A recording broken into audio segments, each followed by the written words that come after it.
Assalamualaikum warahmatullahi wabarakatuh. Jadi sebelumnya kan penulis bahas itu ya soal video ya, soal perawatan ya. Nah sekarang penulis ingin cerita mengapa kok penulis kecewa dengan servis, dengan perawatan yang ditawarkan oleh bengkel resmi atau ya pabrikan lah. Kalau yang video sebelumnya argumentasinya, kalau yang sekarang ini pengalaman penulis sendiri. Jadi penulis sudah cerita soal spakbor motor penulis yang kependekan, soal fuel dilution, terus ada lagi penyakit apa lagi ya, lupa wis. Yang penulis pengen bahas sekarang yang pengalaman di motor yang dulu-dulu, kiprok. Ada ya media yang ngomong, kenapa sih kok lampunya sering putus itu? Ngomongnya adalah satu, akinya sudah soak. Setuju kalau yang ini. Yang kedua adalah kiproknya, bukan kiprok ya. Oh iya bener sih kiproknya ya. Kiprok ya. Kiprok itu alat yang berfungsi mengalirkan setrum alternator ke aki. Kiproknya disebut rusak. Jadi kalau lampu gampang mati itu tanda kiproknya rusak. Analisanya kayak gitu. Nah, apa analisa ini benar? Ya terus terang penulis ragu. Karena apa? Karena yang sering terjadi itu ya rusaknya barengan. Jadi apa? Kiprok itu rusaknya barengan dengan ketika lampu depan putus. Seringnya itu. Jadi di motor zaman dulu itu yang apa? Sistem kelistrikannya masih AC, itu listrik itu setrumnya dari alternator, dari dinamo ampere itu larinya enggak ke aki semua, tapi ke lampu depan juga. Jadi nyabang dua, nyabang ke lampu depan dan nyabang ke akinya untuk starter dan macam-macam. Jadi kalau di kendaraan zaman dulu itu listriknya nyabang dua ya. Biasanya kalau sudah lampunya putus, nah listriknya ngalir ke kiprok ini juga berlebihan, makanya juga putus. Tapi ya nggak mesti juga, kadang juga sebaliknya, kiproknya putus duluan baru lampunya mati. Biasanya ini terjadi karena motor dipakai di RPM tinggi. Tapi nggak semua ya yang mengalami itu. Soalnya penulis dulu pernah punya Suzuki Tornado, Suzuki Crystal Tune, dan punya Suzuki Shogun 110 ya. Itu penulis pakai keluar kota jalan 100 ya jalan gaspol lah, bermenit-menit, setengah jam gaspol terus. Itu pernah dan nggak mati itu lampu depannya, kiproknya nggak rusak. Tapi pakai motor Honda ya, Honda Grand kalau nggak salah ya. Penulis gapo langsung lampunya mati, lampu speedo mati, lampu depan mati, lampu rem mati, merambat.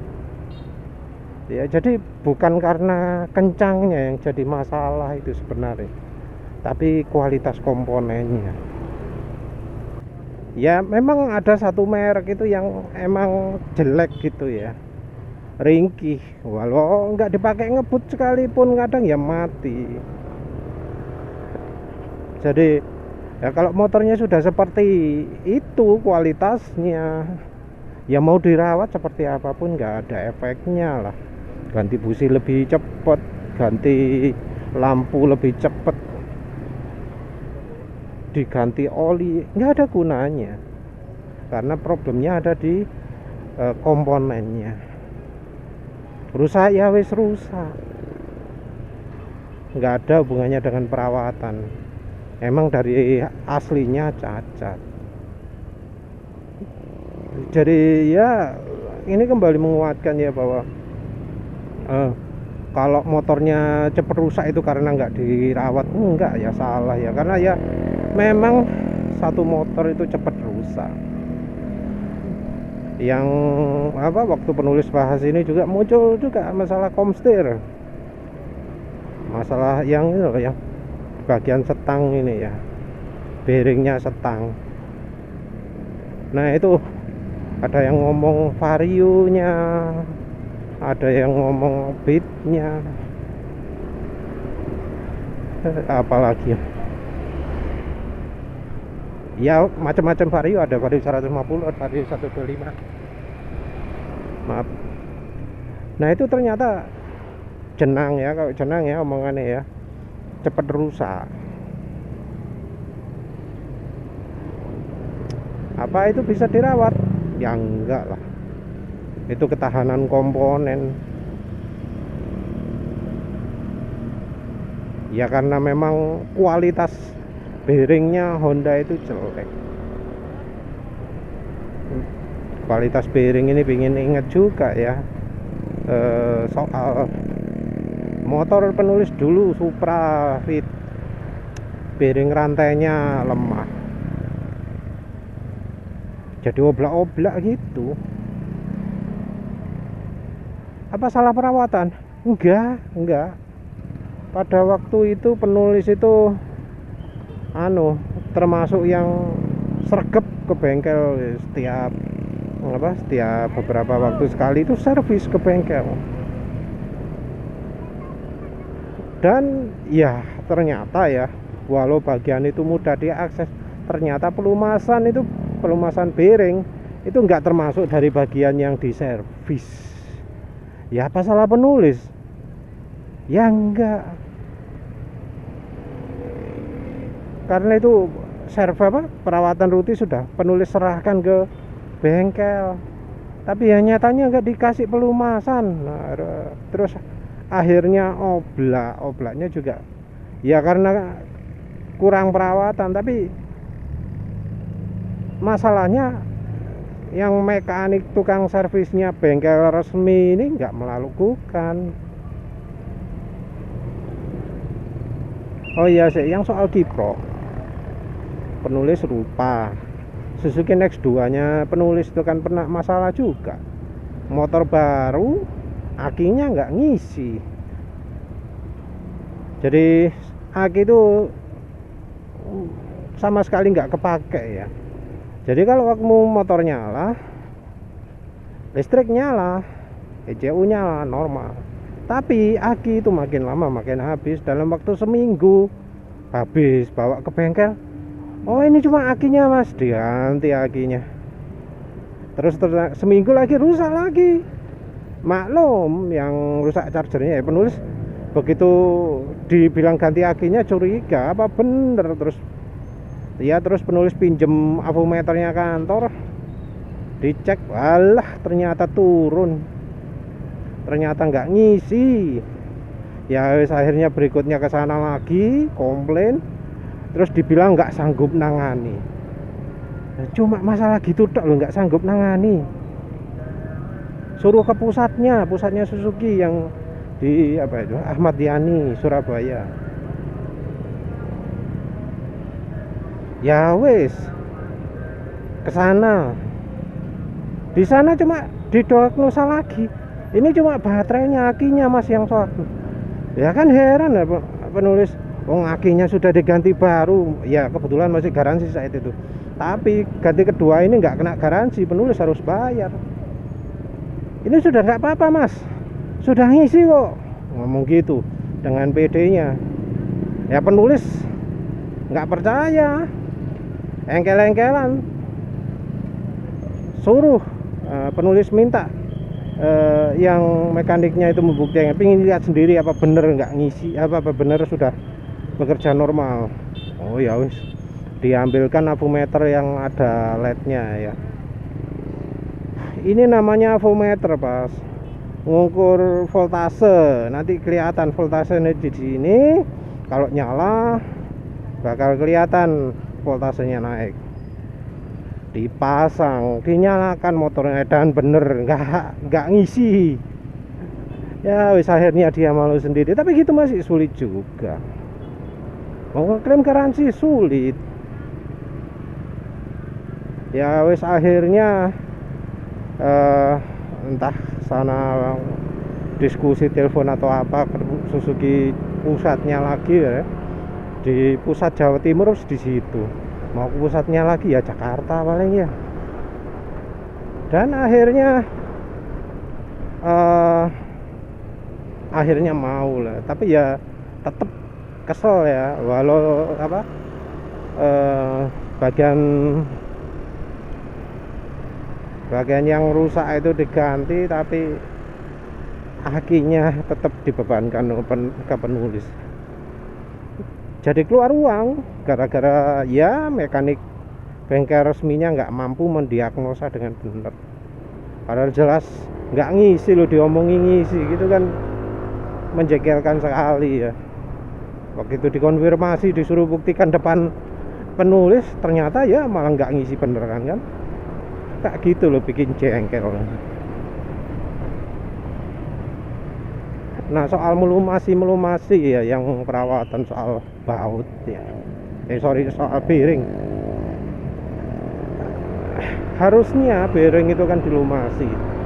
Nah ternyata enggak. Yang penulis alami itu bearing belakang. Dan masalah juga terjadi dengan bearing yang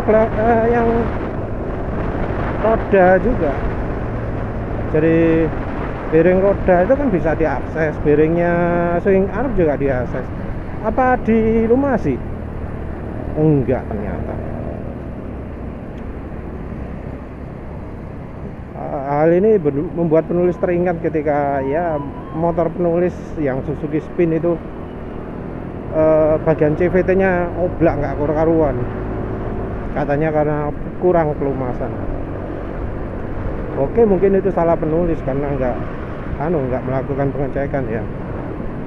Waktu ganti CVT mungkin nggak dilumasi CVT-nya, karena ya penulis nggak lihat sendiri.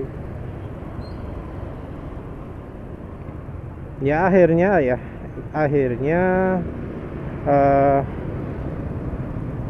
penulis punya motor lagi, Honda Beat. Honda Beat itu motor banyak masalah ya. Getar kalau dipakai bergetar, kalau pas diam gini kan mesinnya mati sendiri kan, langsung bernapas lega penulis. Waduh, alhamdulillah mesinnya mati wis, nggak tersiksa lagi. Tangan kan dibuat ya sampai kesemutan ya.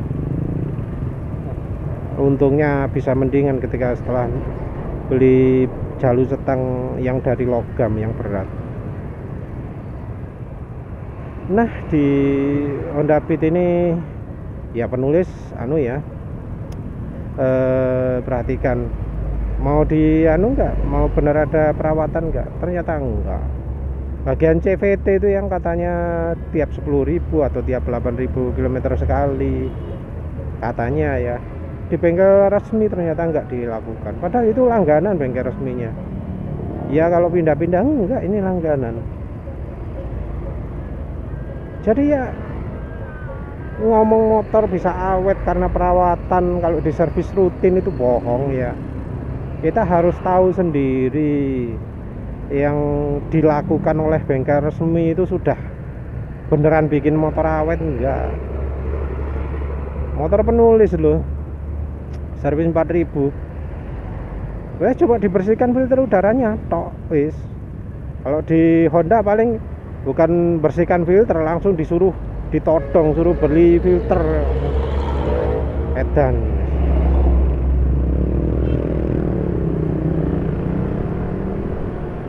Busi disuruh beli tiap kali servis itu. Dan dengan bijaksananya ngomong, kalau servis sebaiknya 2.000 km sekali. Ya hancur lah, setiap kali servis 250.000. entek duwe akeh, padahal ya masih nggak awet juga, bikin mangkol. Kalau di motor Honda Beat ini penyakitnya eh, ada di itu ya, di sensor sepeda motor depan itu selalu rusak-rusakan. Terus garpunya suspensi depan itu keropos karaten, bagian dalam tuh karaten, mau dirawat bagaimana ya nggak bisa.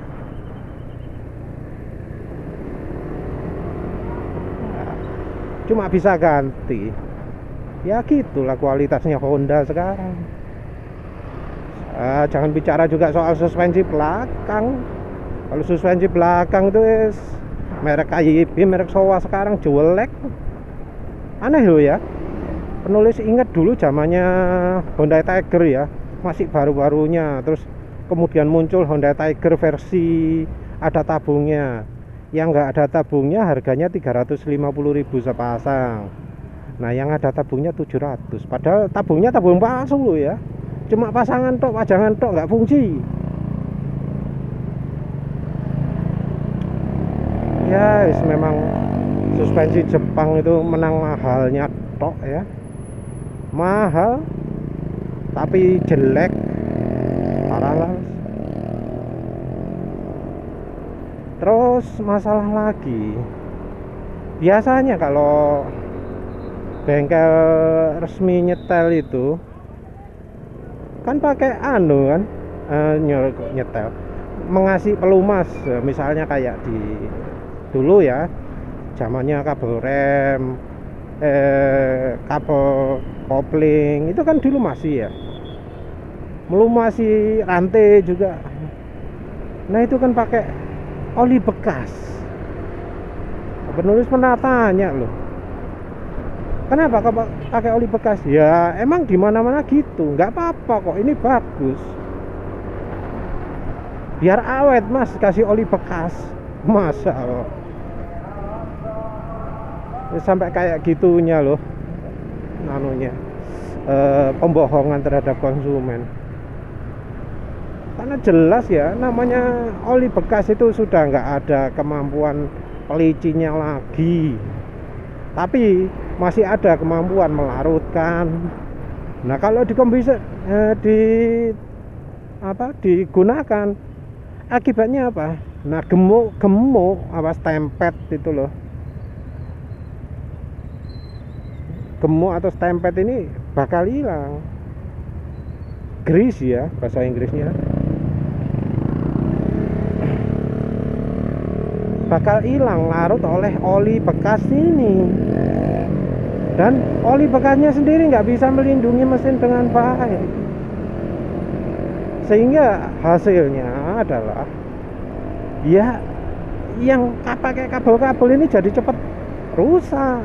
Apalagi kalau sampai ke bagian bearing-bearingnya jadi makin cepat rusak, bukannya makin baik tapi makin rusak. Gara-gara diservis bukannya makin awet tapi makin cepat rusak.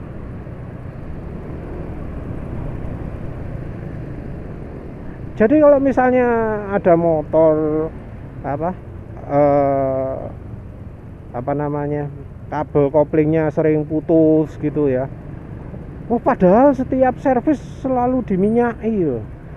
Ya karena itu gemuk, grease, tempet yang ada di dalam kabel kabel koplingnya itu dilarutkan oleh minyak yang sudah habis daya pelicinya, digantikan dengan ya wis oli yang enggak layak. Ya jadinya cepat putus karena ya hambatannya gede. Yang untuk rantai malah makin parah. Untuk rantai ini jadi sendiri ya, kejengkelan sendiri. Karena apa? Ya rantai ini kan jadi kegiatan yang sangat rutin sekali ya. Kalau motornya motor bebek, dulu penulis nggak punya motor sport. Motor sport juga kalau bukan kelasnya Tiger zaman dulu atau GL Pro ya masih kesisa juga. Karena apa? rantainya walau terbuka nggak ada hasilnya. Nah, kalau nggak ada hasil ya cepet rusak ya. Nah, parahnya gemuk-gemuk yang ada di di rantai ini dilunturkan oleh oli bekasnya bengkel. Jadi kan kalau servis itu rantai itu pasti dilumasi, tapi parahnya pelumasinya pakai oli bekas. Ya gemuknya hilang, makin cepat aus. Ada lagi yang satu kebodohan ya, servis bengkel resmi yang selalu bikin penulis geram ya. Yaitu kalau nyetel rantai motor itu selalu di sandar tengah. Dan padahal kebanyakan desainer pabrik motor bebek itu bodoh, nggak mikiri bahwa yang nyetel rantai di bengkel-bengkel resmi mereka itu nyetel rantainya pakai di sandar tengah, sehingga hasilnya apa? Begitu dinaiki rantainya modot, rantainya jadi aus langsung. Nggak butuh lama, dipakai 100 meter dengan setelan yang caranya salah seperti itu, langsung bikin rantainya rusak. Jadi rantai baru nyis, buka dari bungkus, dipasang tapi disetel dalam posisi motor sandar tengah. Begitu dipakai jalan, habis 100 meter rusak. Ini penulis mati sendiri loh ya. Kan tahu sih bedanya antara rantai yang pernah modot sama yang enggak itu. Rantai yang pernah ketarik paksa gitu, ketahuan lah dari dari kelakuannya lah. Kalau rantai yang pas ya, itu masuk ke mata giginya depan sama belakang sudah bisa pas ngeplek. Nah kalau sudah pernah modot, nggak pas lagi, jadi ada rongga gitu begitu kena mata gigi. Jadi salah satu yang jadi bikin rantai itu nggak awet ya, karena selain pelumasannya pakai oli bekas, nyetel rantainya bodoh. Nah, ini loh bisa jadi pertimbangan untuk lihat kecerdasan mekanik. Jadi kalau sampai lihat mekanik ngajari nyetel rantai itu dengan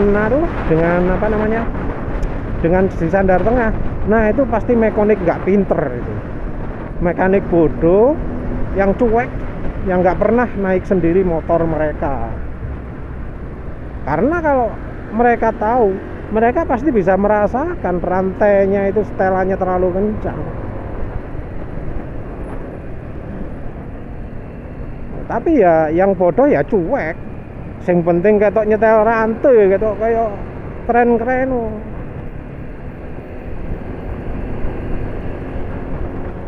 Jadi teori 2-3 mili itu teori sampah itu kalau nyetel rantainya dalam kondisi sandar tengah. Sampah itu teorinya. Tapi ya itu hasilnya. Diservis, dirawat sama bengkel, malah jadi nggak awet. Apalagi ya ketika rantai itu terlalu kuat, dipakai boncengan lewat jalan bergelombang, motor itu bisa belok-belok sendiri saking kuatnya tarikan. Ya jelas swing armnya itu bearing swing armnya jadi rusak, dan itu nggak butuh waktu lama. Selanjutnya setelah bearing swing arm rusak, suspensinya bengkok sampai ya parah. Setelah bengkok dijamin bocor. Nah, itu sudah penulis alami beberapa kali. Baru ngeh sekarang bahwa banyak kasus yang penulis alami soal suspensi, soal bearing, soal apa apa namanya, ketidakstabilan motor itu karena masalah sepele, karena mekaniknya bodoh. Padahal itu mekanik bengkel resmi. Karena mekaniknya bodoh, nyetel rantai pakai di sandar tengah. Jadi salah kalau ngomong sering servis ke bengkel itu apa bisa bikin motornya awet. Lihat dulu lah siapa yang bikin motornya, pabriknya motor siapa, bengkel resmi merek motor apa. Yang jelas dari pengalaman penulis, mau Yamaha, Suzuki, Honda, kalau nyetel rantai semuanya di sandar tengah. Dan motor itu begitu dipakai jalan, rantainya setelannya terlalu keras semua. Mau yang Yamaha, mau yang Suzuki, mau yang Honda, terlalu keras semua. Jadi ada yang ngomong insinyur Jepang pinter, insinyur pabrikan itu sekolahnya mahal. Enggak, mereka itu nggak ngerti sekolah, nggak ngerti ilmu. Nggak ada yang namanya profesor ahli motor Jepang, itu nggak ada. Mungkin dulu pendirinya mereka itu pinter-pinter, tapi sekarang yang kerja di Honda, Yamaha, Suzuki itu sudah nggak pinter lagi.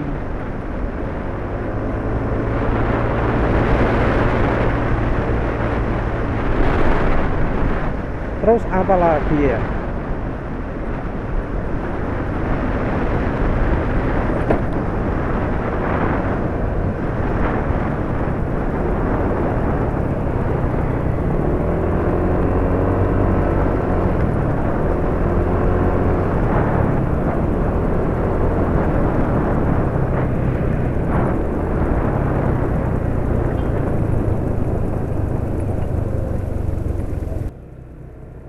Terus habis itu kita bicara soal apa ya, bagian daleman lah. Bagian daleman itu apa awet kalau motornya dirawat? Enggak tuh. Mungkin yang ngomong gini nggak pernah punya pengalaman ya, nggak pernah pengalaman punya motor. Kalau di Honda, Yamaha aja dulu. Kalau di Yamaha, masalah yang sering terjadi itu adalah mesin mendadak mati sendiri, tapi setelah 5 menit bisa normal lagi. Kenapa itu terjadi? Karena ternyata punya Honda ini sering bocor bagian valve-nya. Jadi valve-nya itu kena oli, dan karena gedembeng, kelumpuk, akhirnya jadi bikin macet. Dan ini kemudian bikin motor nggak bisa bocor kompresinya karena valve-nya nggak bisa menutup dengan sempurna.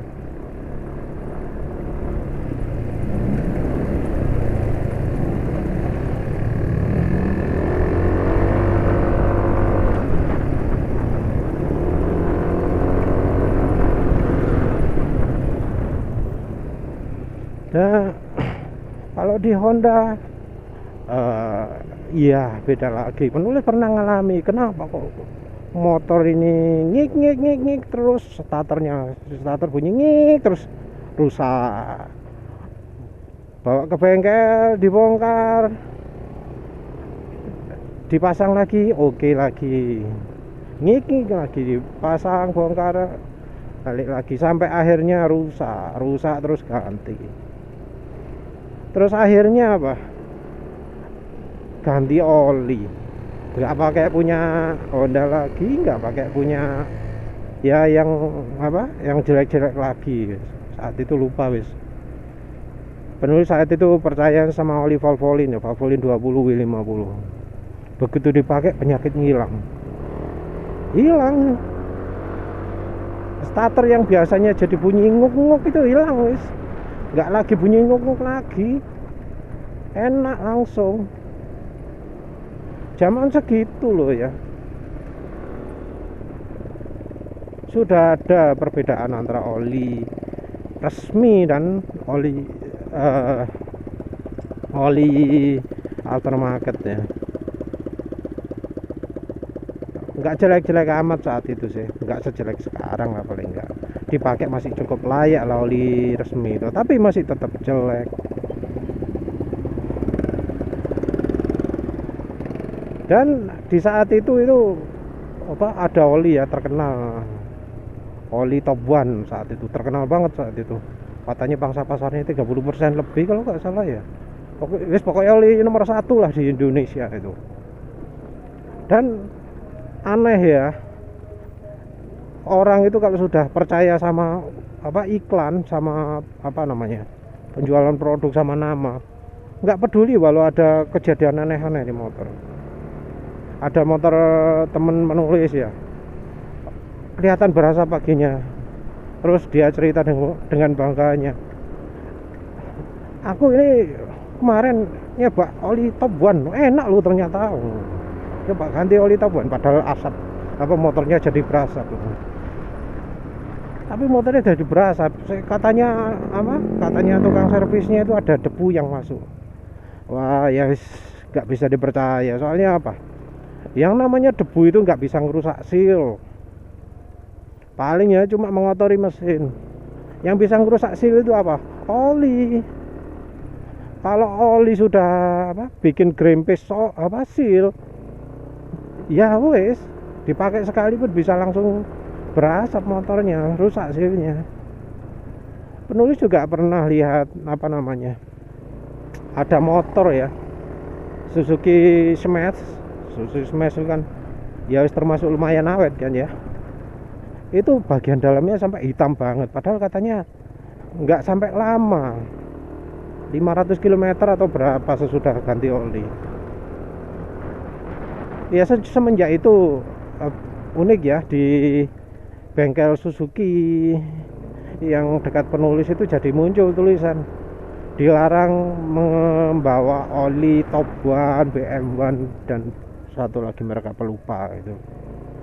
Jadi rupanya dari pusatnya sendiri sudah tahu oli bikin masalah ya.